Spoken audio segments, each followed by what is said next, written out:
Hi, friends. So, I have a bolo for you today, but it's occasioned by a very sad passing. Um, this is a really big figure in my life. Von Oliver died a couple days ago, quite young. Um, I don't think you've probably heard of him unless you're a graphic designer or a total music nerd in a certain genre, but Von Oliver was incredibly influential in my career. He might be why I became a graphic designer back in the uh, mid 90s. And certainly his aesthetic really influenced me, and his wild imagination and constant innovation were um, really one of the things that made me think graphic design was cool. So he's most well known for designing record covers for 4AD records. And if you don't know the label 4AD records, that's something to definitely look into. Again, incredibly influential to me in terms of music I listened to and music I played in my band and stuff back in the day. Um, so, yeah, Vaughn died a couple days ago, and I just wanted to show you a little bit of his work and also as these things go, also show you that a lot of things he designed do sell really well on eBay, so it's a bolo. um, so I guess probably his most well-known work is albums for the Pixies, which somehow the Pixies have become popular a million years later after they actually were a thing. Um, I was in Boston when they were coming up, so I used to go see them when they were just like a young unknown band in small clubs, and you could kind of see them around, but I guess they've had some sort of huge revival recently. I don't know, it's weird. um anyway, the album covers he did for them were really groundbreaking. If you're familiar with them, this is one of the earlier ones, and he always used crazy amazing photography, original photography, and his use of textures and his typography was just the thing. So here's another Pixies cover that you might be more familiar with. This one was huge.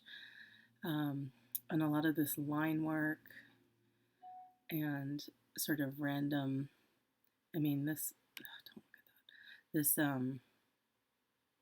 sort of like abstraction of typographic elements. It's it's like not that interesting today, but when this came out in the 90s, it was a new thing. It was like an aesthetic unto itself. Like he invented this, and this what do you call it? Like letter pressing block. It looks like, and just the way this looks like a print, but I don't know. And this is one of my all time favorites. It's also one of my all time favorite records, but just if you know what this record sounds like, it's just you can't divorce it from this cover. This like gorgeous imagery, and it sounds like this record cover. I don't know if he made the music better or the music made the design better. Well, I mean, it was obviously a symbiotic relationship. Um, Here's his Clan of Zymox covers. This is not my favorite one. There was another one that was incredibly influential to me, but this is one of his Clan of Zymox covers. And Modern English, again, this use of texture and collage, very innovative at the time. And even this typography with the all caps and the sideways is all very new when it came out. And then his color box records have a whole different aesthetic. Oh, this one's pretty famous too. This for the breeders, and this reproduction is not great, but it's just like the colors, and it's a photograph. Like he had such a way of finding or choosing from a shoot the best, most evocative photo that really said something about the music. There's another Breeders cover, an Ultra Vivid Scene cover. Again, like, this was just so new at the time, the duct tape and the, like, just the weird, almost Dadaist interpretation, like, these objects. Oh, this is one of my total favorites. I actually have, I have this framed on my wall, actually. Um, Now, whatever you might think of the Red House Painters in their latter incarnations and of Mr. Mark Kozlik and his recent releases, this first record, when he was just a young, still apparently very earnest guy in his early 20s, this record shook my world. And this record cover, I still love it. I mean, it really reminds me of the Tarkovsky film The Sacrifice, which is just a gorgeous film visually, and this is sort of the similar aesthetic, and it's just so perfect for the music. This is like, if you're not familiar with it, it's kind of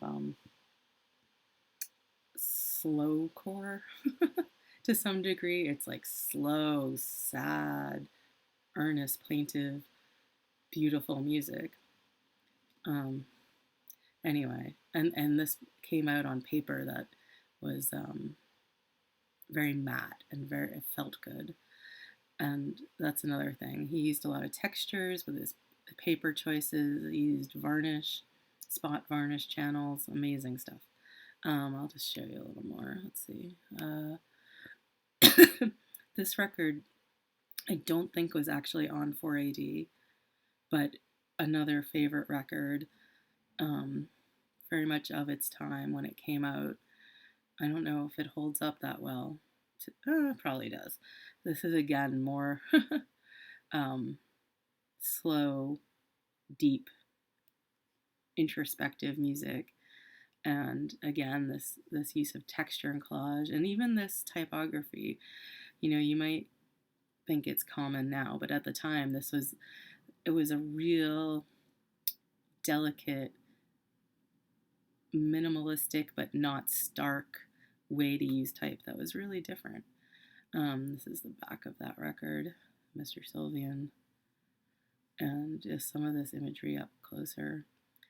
Again, like this typography even, I mean, this aesthetic is not in anymore, but this was really pushing it when it came out. Here's some more Cocteau Twins records. These are Cocteau Twins 12-inch singles. Like, just look at that.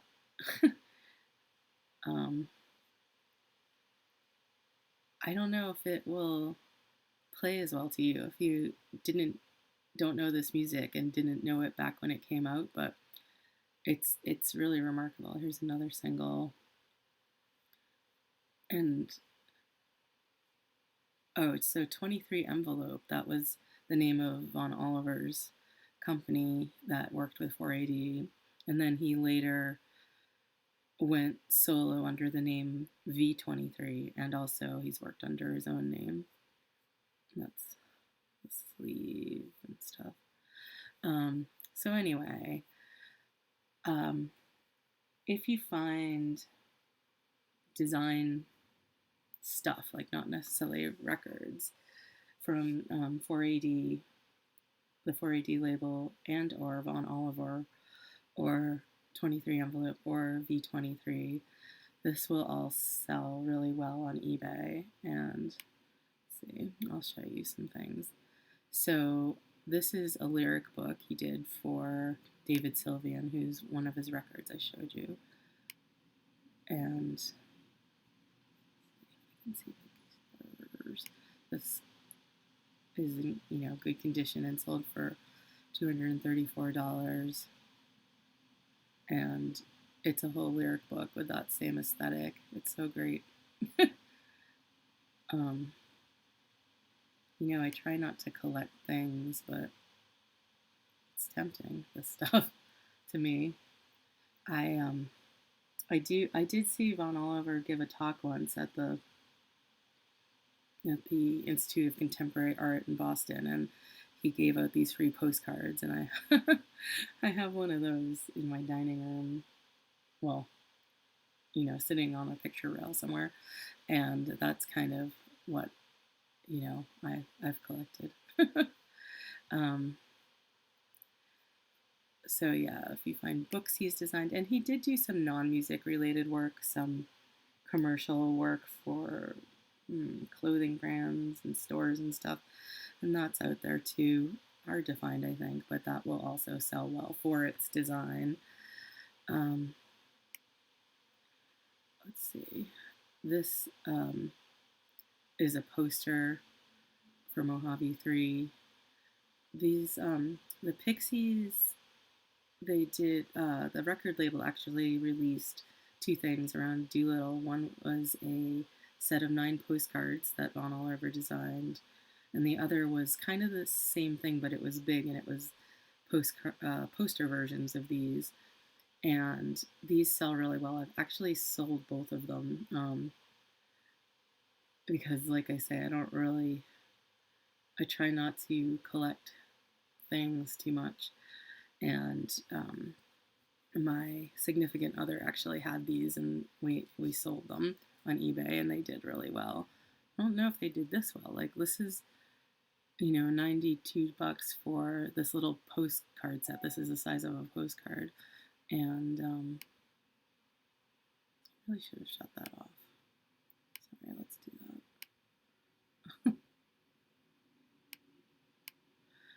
Let's see if there's pictures of the postcards.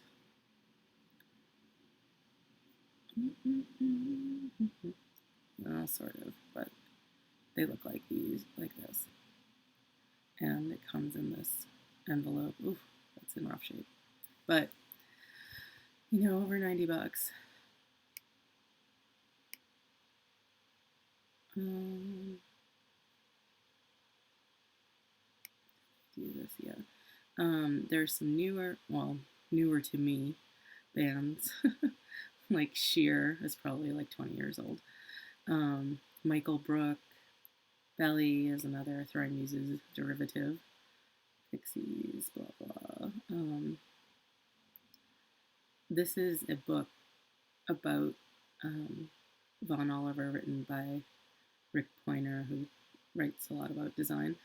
And this sells really well. There's a copy for $150, for $99. I think it's on Amazon for a couple hundred. And so look for that. Visceral Pleasures, did I say that right? There's things like catalogs for 4AD records.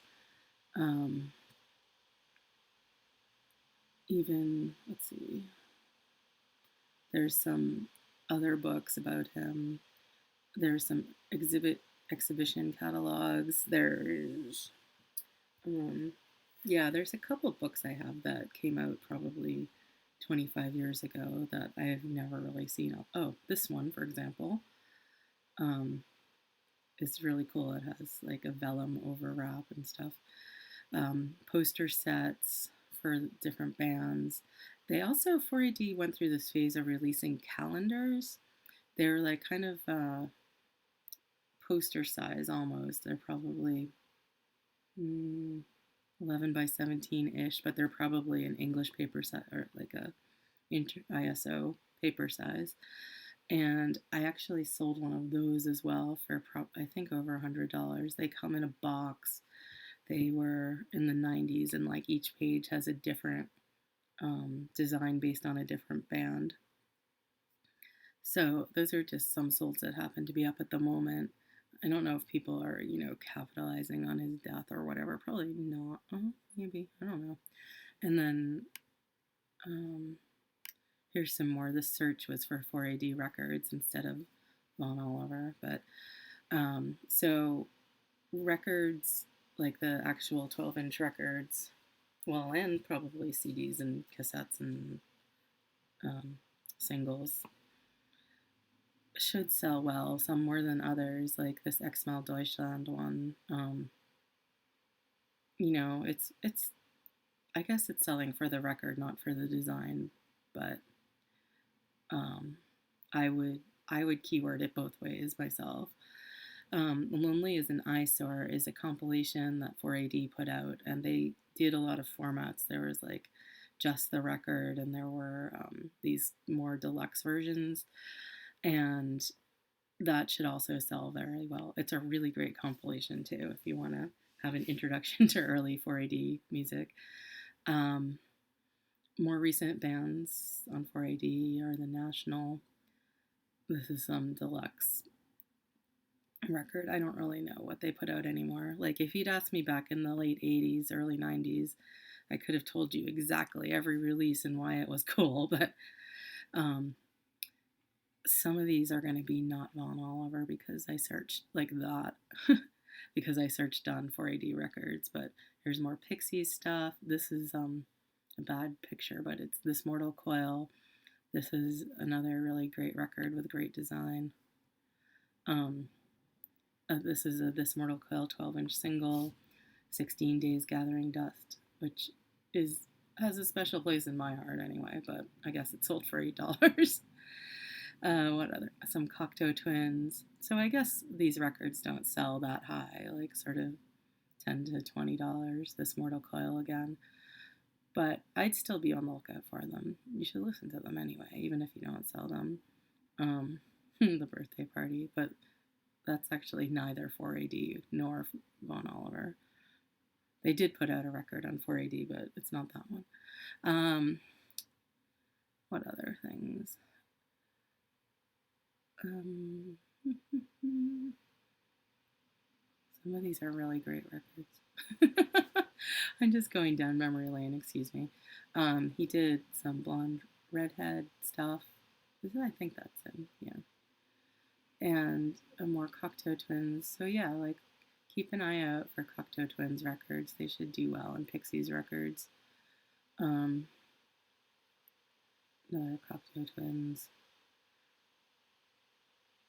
Oh, This Mortal Coil 10-inch. I'm surprised that didn't sell for more. See, back in the day, people were really obsessed with collecting 4AD. There was a point at which it was possible, though expensive and insane, to own everything they released, but those days have passed. There's too much now. Well, maybe I'm sure there's crazy people who do that. Here's that Modern English record we were looking at. So yeah, this is not all Von Oliver. Oh, there's this other Pixies 12-inch. That was a pretty famous one.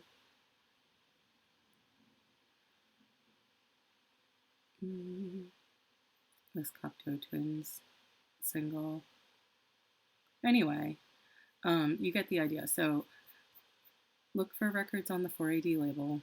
Look for things designed by Von Oliver or 23 Envelope or V23.